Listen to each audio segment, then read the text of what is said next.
Terça-feira, 22 de novembro de 2022. Chattanooga, Estados Unidos. Jasmine, há 4 dias, não dava notícias à família. Fazia poucos dias que sua avó tinha falecido.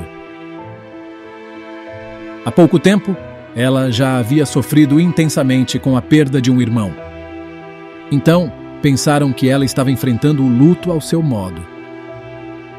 Mesmo assim, o silêncio começou a preocupar. Temiam que algo tivesse acontecido. Nessa terça-feira, ela disse que ia para a casa de uma amiga.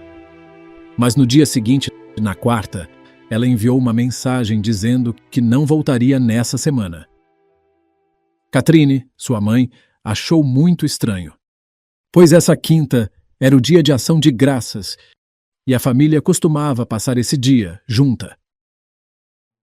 Enviaram-lhe mensagens para saber dela e receberam várias mensagens de texto de Jasmine, mas não puderam falar com ela ao telefone. Também, muitos de seus amigos receberam mensagens dela. Em todas as mensagens, para amigos e família, Jasmine dizia que queria ficar sozinha. Algo está errado, disse Jacqueline White, prima de Pace. Ela não está atendendo o telefone e não é comum Jasmine estar ausente tanto tempo. Então, Jasmine postou no Facebook, aproveitando o dia de ação de graças com meu amor. Mas a foto a mostrava usando roupas que, segundo sua mãe, a própria Jasmine não acharia adequada para postar no Facebook. Eles tentaram entrar em contato com Jasmine por preocupação. Então, o pai de Jasmine percebeu algo muito estranho. A foto da postagem não havia sido tirada naquele dia. Na imagem, as tatuagens características de Jasmine não apareciam, indicando que aquela foto havia sido tirada meses antes. A preocupação da família logo se transformou em pânico ao perceberem que isso implicaria. Ninguém sabia onde Jasmine estava e, aparentemente, alguém estava fingindo ser ela online.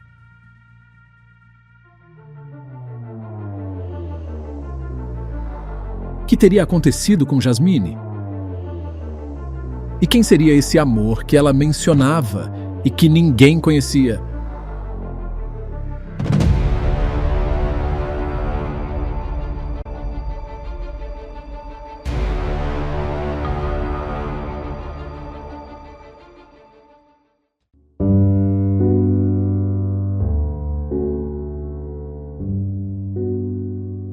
O caso de hoje nos leva a Chattanooga. Chattanooga é uma cidade no estado americano de Tennessee. Conhecida por sua beleza natural, trilhas, rios e montanhas, tem forte presença histórica, especialmente na Guerra Civil, e se destaca por inovações em tecnologia e revitalização urbana. Atrações como o Tennessee Aquarium e a Lookout Mountain a tornam um destino turístico vibrante. E aqui morou toda a sua vida Jasmine Pace. Jasmine era uma jovem que em 2022 tinha 22 anos. Era carinhosamente chamada de Jessie por amigos e familiares. Devotada às 2 sobrinhas e madrinha de um garotinho chamado Juan, ela sonhava em ser mãe. Também era apaixonada por animais e cuidava com amor seus 4 gatos. Conhecida por sua doçura, inteligência e lealdade, Jasmine era ferozmente protetora de quem amava. Sua irmã mais velha, Gabby, afirmou que Jasmine nunca rompeu uma amizade ou deixou de mostrar carinho a quem estava por perto. Ela tocou muitas vidas, era impossível não amá-la. Na noite de 22 de novembro, Jasmine deixou a casa de sua mãe pouco antes das 23h30. Ela dirigia seu Chevrolet Equinox branco. No dia seguinte, Katrina Pace recebeu uma mensagem do celular da filha, informando que ela ficaria na casa da amiga Emma durante o restante da semana. A mensagem dizia isso, e como Jasmine havia perdido recentemente a avó para o câncer, sua ausência inicial não gerou tanto alarme. Às vezes, ela preferia se isolar para lidar com o luto. No entanto, uma postagem dela no Facebook despertou suspeitas. O que chamou a atenção de sua mãe, Katrina, foi a roupa reveladora que Jasmine usava na foto, algo nada comum vindo dela. Para Travis Pace, pai de Jasmine, outro detalhe foi mais alarmante. As tatuagens no braço direito, feitas em datas distintas ao longo de vários meses, estavam ausentes na imagem. Aquela publicação não podia ter sido feita recentemente. Katrina, a mãe de Jasmine, falou com a amiga Emma, com quem Jasmine estaria, e confirmou o que já suspeitava. Não havia dias. Outros amigos e familiares também haviam recebido mensagens supostamente enviadas por Jasmine, sempre dizendo que ela queria ficar sozinha. Porém, ninguém havia falado com ela diretamente. A família começou a procurá-la imediatamente. O SUV de Jasmine tinha um sistema de rastreamento chamado MyChevy. Com ele, a mãe conseguiu localizar o veículo. Estava estacionado em um condomínio na Mountain Creek Road, em Chattanooga. O carro foi encontrado às 20h30 do dia 26 de novembro. 4 dias após Jasmine ter sido vista pela última vez, saindo da casa da mãe na noite do dia 22. A família não conhecia ninguém que morasse no Signal View Condos, onde o carro estava. Ao abrirem o veículo, notaram que o banco do motorista estava completamente recuado, como se alguém bem mais alto que Jasmine, que tinha apenas 1,57 m de altura, o tivesse dirigido por último. A família ligou para o 911 para registrar o desaparecimento. A polícia de Chattanooga compareceu e fez um boletim com as informações fornecidas. "Nós só queremos ela em casa e segura", disse Bailey Putman, amiga de infância de Jasmine, que tem feito tudo ao seu alcance para ajudar. Katrina também entrou em contato com a operadora de celular da família. Como Jasmine estava incluída no plano familiar, sua mãe tinha acesso ao histórico de chamadas. Nenhuma ligação havia sido feita nos últimos dias. Com a lista em mãos, Katrina começou a ligar para todos os números listados na presença dos policiais. Um deles se destacou. Jasmine havia falado por mais de 1 hora, com aquele contato na noite do dia 22, a noite em que foi vista por última vez. Ao ligar para o número, quem atendeu foi Jason Chen, um estudante de ciência da computação da Universidade do Tennessee, em Chattanooga. Jasmine o havia conhecido pelo aplicativo de namoro Bumble, e os dois vinham se encontrando havia alguns meses. O relacionamento, no entanto, não era sério o suficiente para que ela o apresentasse aos pais. Nem Katrina nem Travis, os pais de Jasmine, haviam conhecido Jason. Informado sobre o desaparecimento, Jason disse que não via Jasmine havia dias e que, da última vez em que falaram, a conversa durou apenas alguns minutos. Para Katrina, foi uma mentira descarada. Disse a mãe de Jasmine. Ele disse que só falou com ela por poucos minutos, mas o histórico mostra 71 minutos. Falou com ela por mais de 1 hora e esqueceu? Isso é uma mentira. Ele mentiu. A falta de preocupação de Jason foi outro sinal de alerta. Katrina implorou aos policiais que investigassem mais a fundo, mas pouco foi feito. Jasmine era maior de idade e até aquele momento não havia sinais claros de algo que levasse a uma investigação. Um relatório foi feito e informações para contato foram trocadas, mas os pais ficaram, mais uma vez, por conta própria. Assim, Katrina e Travis decidiram agir por conta própria. Após encontrar o carro de Jasmine estacionado em um condomínio, seus pais, Katrina e Travis, começaram a bater de porta em porta no complexo em busca de pistas. Nenhum morador afirmou ter visto Jasmine. Um segurança do local, no entanto, concordou em compartilhar as imagens das câmeras de segurança mostrando o SUV branco entrando no estacionamento. Com os horários fornecidos pelo aplicativo MyChevy, eles conseguiram localizar a filmagem. No dia 23 de novembro, pouco depois das 20h30, o carro entrou no local, dirigindo-se para onde mais tarde seria encontrado. O motorista, porém, não pôde ser identificado. Katrina percebeu uma última mensagem no celular, uma que havia passado despercebida. Era um texto enviado de Jasmine nas primeiras horas da madrugada do dia 23 de novembro. A mensagem não continha palavras, apenas um local marcado por GPS, recebido às 2h18. Jasmine nunca havia enviado algo assim antes, especialmente no meio da madrugada. No dia seguinte, depois de terem suas preocupações novamente ignoradas pela polícia, os pais seguiram até o endereço indicado na localização enviada por Jasmine. Os apartamentos localizados no prédio da rua Tremont 110. Mais uma vez, bateram em todas as portas, com exceção do apartamento 210. O único que não respondeu.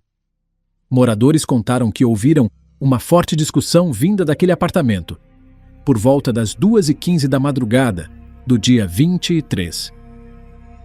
De alguma forma, Katrina e Travis conseguiram entrar no apartamento 210. Logo na entrada, um caderno revelou o nome do morador: Jason Chen. O apartamento era pequeno. A cozinha ficava a poucos passos do sofá e um corredor levava ao único quarto. Havia um banheiro e uma lavanderia embutida em um armário. Praticamente todo o espaço era visível logo ao entrar. Na bancada da cozinha estava uma pequena bolsa de viagem que pertencia a Jasmine. Produtos de limpeza estavam espalhados. Na gaveta de uma escrivaninha, Travis encontrou a carteira de motorista da filha e seus cartões de crédito, que ele deixou à vista. A polícia de Chattanooga foi novamente acionada. Os policiais conversaram com Katrina e com os vizinhos, mas, mais uma vez, foram embora sem agir. Diante da inação das autoridades, Katrina voltou ao apartamento diversas vezes ao longo das horas seguintes. Ela recolheu cadernos eletrônicos, vários celulares, uma câmera e um iPad. Qualquer coisa que pudesse indicar o paradeiro da filha. Os pais também vasculharam os lixeiros do prédio. Já era quase meia-noite, quando a polícia finalmente retornou ao endereço com um mandado de busca e iniciou a investigação formal. Durante a primeira inspeção, os investigadores notaram manchas que pareciam ser de sangue no chão de madeira da sala, absorvidas pelo rejunte do banheiro e no carpete do quarto. Havia respingos nas portas e nas paredes do banheiro. A grande quantidade de produtos de limpeza também chamou a atenção. Sacos de lixo haviam sido esvaziados. Revistando os lixeiros, a polícia encontrou 2 tênis brancos e uma calça azul. Tudo foi recolhido. Dentro do apartamento, fragmentos de vidro quebrado foram encontrados na sala, sugerindo sinais de violência. Os móveis no quarto haviam sido claramente movidos. Marcas no carpete indicavam onde antes estavam posicionados e uma grande mancha foi descoberta sob a cama. Em cima dela, uma faca de cozinha. Manchas suspeitas que poderiam ser sangue foram identificadas em praticamente todos os cômodos. A unidade forense foi chamada e utilizou o reagente Blue Star, capaz de revelar sangue oculto ou já limpo. O corredor do apartamento inteiro brilhou. A investigação sobre o desaparecimento de Jasmine Pace passou a considerar que lhe tiraram a vida. Câmeras de segurança do edifício e dos arredores ajudaram os investigadores a traçar uma linha do tempo dos movimentos de Jason Chen, com a esperança de entender onde Jasmine poderia estar. Era certo que Jasmine chegou ao apartamento da Tremont antes da meia-noite do dia 22. Seu SUV foi filmado virando à direita para entrar no estacionamento. O veículo também foi visto saindo. Por volta das 20h30 do dia 23, um indivíduo vestindo um moletom claro foi flagrado dirigindo o SUV em direção aos condomínios Signal View, o mesmo local onde o carro foi posteriormente encontrado. Um Prius escuro, provavelmente um táxi por aplicativo, pegou esse motorista e o deixou em frente ao prédio de Jason. Uma câmera Ring, instalada na porta ao lado da saída para o estacionamento, capturou Jason Chen saindo do prédio várias vezes no dia 23, incluindo às 20h27, apenas 3 minutos antes de o motorista do moletom dirigir o carro de Jasmine até o Signal View Condos. Além disso, algumas saídas de Jason ao longo do feriado chamaram a atenção dos investigadores. Em uma da manhã, ele foi filmado em uma loja Walmart, comprando produtos de limpeza, curativos e água oxigenada. As câmeras do Walmart capturaram claramente Jason usando um par de tênis brancos, os mesmos encontrados no lixo do prédio. Os tênis brancos encontrados no lixo do prédio onde Jason Chen morava foram identificados como os mesmos que ele usava nas imagens das câmeras de segurança. Na noite daquele mesmo dia, ele foi visto parando em uma farmácia onde comprou um pacote de toalhas de papel. Acredita-se que, entre a ida ao Walmart naquela manhã e sua saída do apartamento manchado de sangue, Jason retirou Jasmine do local e descartou peças de roupa numa tentativa de encobrir seus rastros.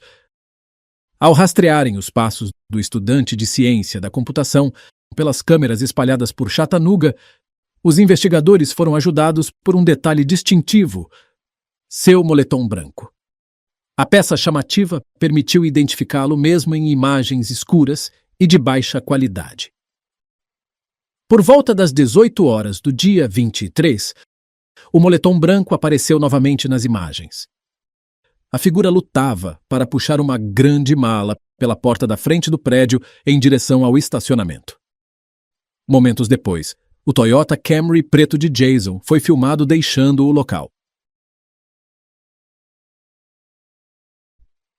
No dia 29 de novembro, uma semana após Jasmine ter sido vista pela última vez, Jason Chen foi localizado na casa de seus pais em Nolanville. Os policiais que efetuaram a prisão notaram cortes nas mãos e nos pés do jovem, compatíveis com um confronto violento. Com um mandado de busca, a polícia revistou a residência e o quarto utilizado por Jason. Lá, encontraram uma mochila preta e uma série de anotações manuscritas. Algumas pareciam ser tentativas de Jason montar uma versão coerente para apresentar à polícia.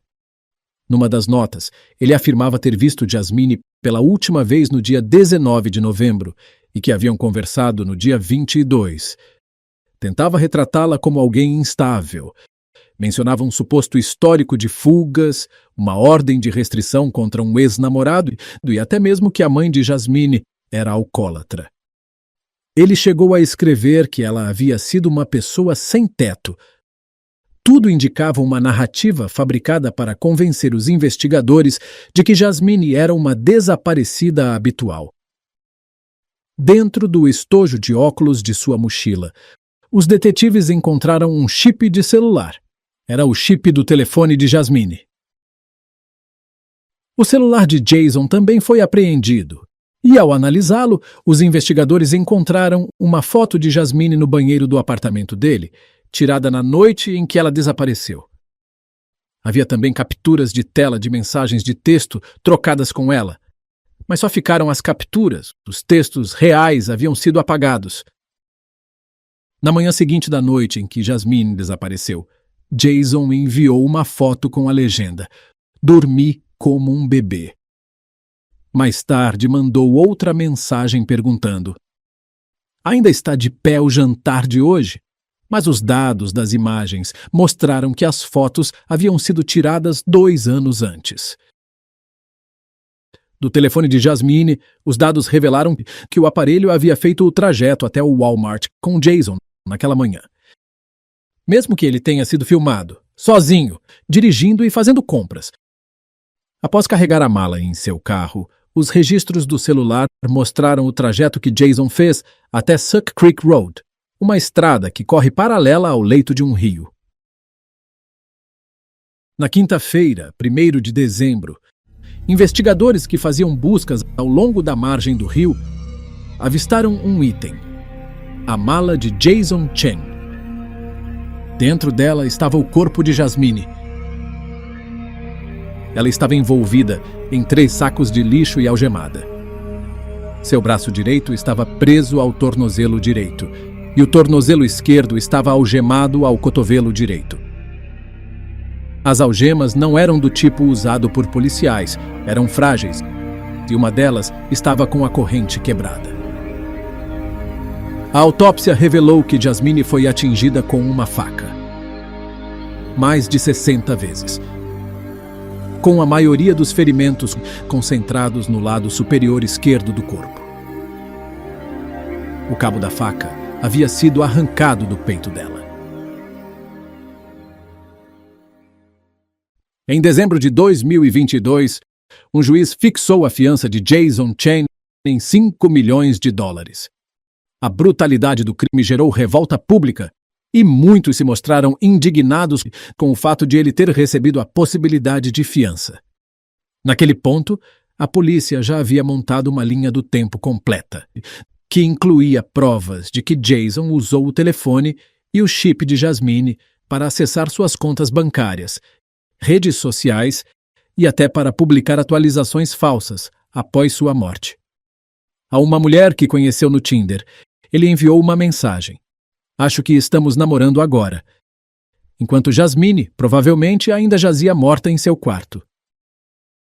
Na noite do crime, Jason Chen ainda arranjou tempo para combinar uma partida de Call of Duty online. Antes, porém, precisava terminar de limpar o apartamento. Era difícil imaginar qual estratégia a equipe de defesa adotaria quando o caso finalmente fosse a julgamento, o que ocorreu em janeiro de 2025. Em uma reviravolta surpreendente, já no primeiro dia de julgamento, o advogado de defesa, Josh Wise, não tentou sustentar a inocência de seu cliente. Em sua declaração inicial ao júri, Wise afirmou: Jason Chen tirou a vida de Jasmine Pace, mas não o fez com premeditação. Este é um caso de homicídio culposo.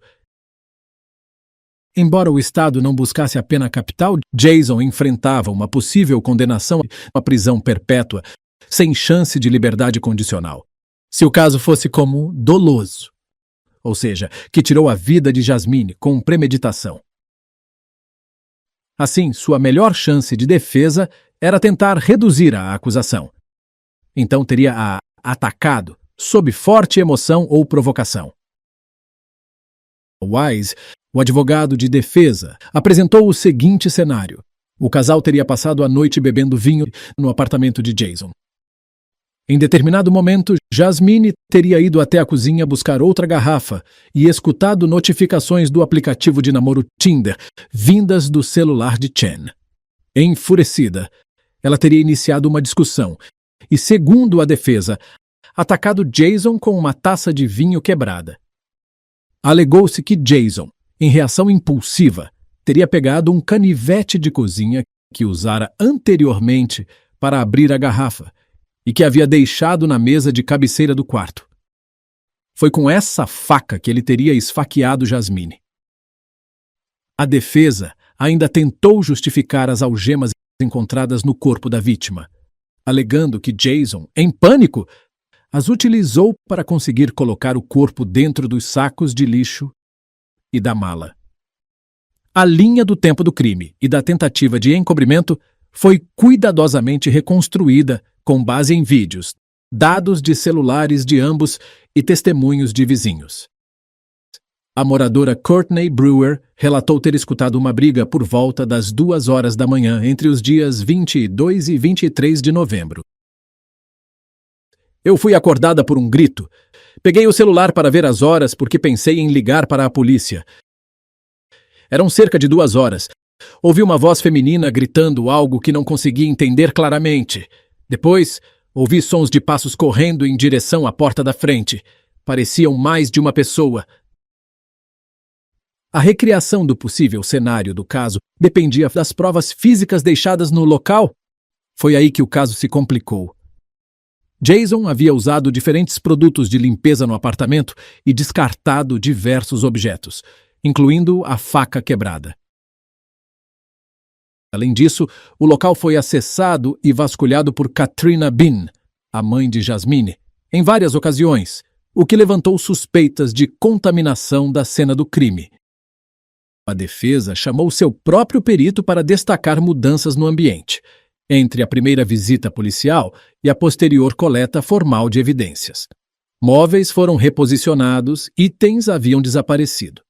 Insinuou-se até que provas poderiam ter sido plantadas. Travis Pace, pai de Jasmine, depôs dizendo não se lembrar de ter visto uma faca sobre a cama quando ele e sua ex-esposa entraram no apartamento pela primeira vez. O advogado questionou. Sua ex-esposa tem reputação de ser honesta?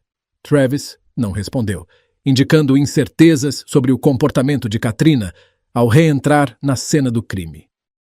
O Dr. Stephen Cogwell, médico legista do condado de Hamilton, concluiu que, com base na localização das feridas, Jasmine estava em posição fetal no momento em que foi atacada. As algemas indicavam, portanto, que provavelmente foram colocadas enquanto ainda estava viva. Se alguém é atingido 60 vezes, se esperaria que tentasse fugir. Mas e se não puder? Disse o doutor. Cogwell. E se a mão direita estiver algemada à perna direita e a perna esquerda estiver presa ao cotovelo direito? Isso dificulta correr, se mover, fazer qualquer coisa. Ele também explicou que seria natural que uma vítima tentasse se defender com ambas as mãos, especialmente se os golpes viessem do lado direito do corpo. No entanto, Jasmine apresentava lesões apenas na mão esquerda, sem ferimentos significativos na direita. Isso era consistente com uma posição de defesa limitada, como alguém algemado, deitado de lado, sem conseguir mover um dos braços. Além disso, a autópsia revelou a ausência de álcool no organismo de Jasmine, desmentindo a versão de Jason de que o casal havia passado horas bebendo vinho. Outro ponto central da versão da defesa, a suposta provocação causada por notificações do aplicativo Tinder, também caiu por terra. Um perito estadual analisou os dados do celular e concluiu que Jason não havia recebido nenhuma notificação do aplicativo naquela noite. Jason Chen optou por não testemunhar em sua própria defesa. Ao longo de 6 dias, as provas apresentadas pela acusação desmontaram a narrativa da defesa. Em suas alegações finais, os advogados de Jason praticamente abandonaram a versão inicial, tentando apenas argumentar que não havia marcas nos pulsos de Jasmine que comprovassem que ela estivesse viva ao ser algemada. Um perito da defesa chegou a sugerir que uma suposta mancha de sangue nos lençóis poderia indicar que ela não estava algemada, mas admitiu sob interrogatório que não podia afirmar com certeza o que era aquela mancha, e que ela nunca havia sido testada para saber se era sangue. Outros indícios apontavam para premeditação. O número de ferimentos infligidos sugeria que houve tempo suficiente para que Jason tivesse interrompido o ataque. A promotora Cody Wemp destacou a cronologia dos fatos, especialmente o testemunho da vizinha Courtney Brewer, que ouviu barulhos às 2 horas e 11 minutos da madrugada. Jasmine sabia que estava em perigo, afirmou Wemp. Às 2h18, ela conseguiu mandar sua localização para a mãe. Isso mostra que ela teve tempo, que tentou sair do apartamento. Courtney ouviu uma porta bater. Jasmine tentou fugir. Não foi rápido. O júri começou as deliberações às 16h15, logo após os argumentos finais. Pouco depois das 17 horas, retornaram com o veredito: culpado, sendo considerado que houve premeditação. Durante a fase de sentença, o júri deveria decidir se Jason teria a chance de solicitar liberdade condicional no futuro. A mãe de Jason fez um apelo emocionado por meio de um tradutor. Ele é um bom filho, não é uma má pessoa. Rezo para que o juiz e o júri lhe deem uma chance para recomeçar sua vida. O advogado Josh Wise também apelou à compaixão dos jurados. A justiça não deve apenas medir como tratamos os virtuosos, mas também como tratamos os condenados. Não pedimos perdão, nem que desculpem suas ações, mas que ofereçam a ele a possibilidade de redenção, que aos 73 anos possa ao menos tentar reconstruir sua humanidade. Mas o júri foi categórico.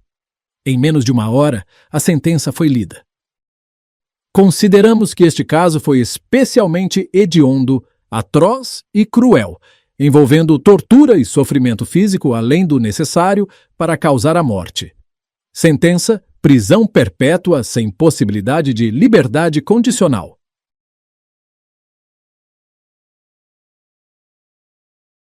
Paralelamente ao julgamento criminal, a família de Jasmine ingressou com uma ação civil contra os pais de Jason, acusando-os de terem ajudado o filho após o crime, fornecendo dinheiro e informações enquanto ele era o principal suspeito e Jasmine estava desaparecida.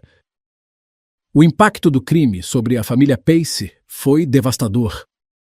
O relacionamento entre Travis e Katrina, pais de Jasmine, era difícil e muitos familiares saíram da sala do tribunal quando Travis foi chamado pela defesa para testemunhar.